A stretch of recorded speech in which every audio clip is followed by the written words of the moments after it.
Hello everyone and welcome back to another video. In today's video I'm going to show you how to configure taxes and hosting your website builder 2026.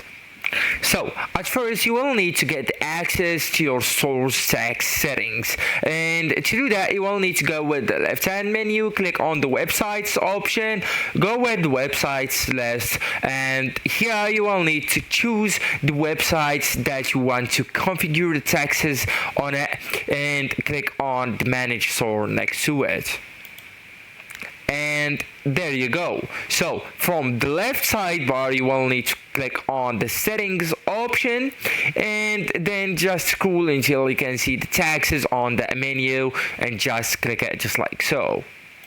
So now you will need to create the tax regions or tax zones. So Hostinger doesn't auto calculate taxes based on law. Instead, you manually define tax regions with rates that apply to customers and specific locations. So in the taxes field here, you will need to click add tax rules, okay?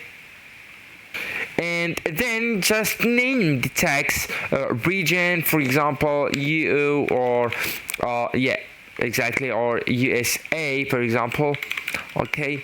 And after that you will need to assign your country or the country, even the countries, and the also in some countries like the US or Brazil you can set by state to the region, okay? So you should know that each region lets you set a different tax rule. For example, 20 VAT in one area and 8% sales tax in another. And once you're finished, just go ahead and click on save. So actually guys, that's it. This is the end of the video. Thank you so much for watching, and goodbye.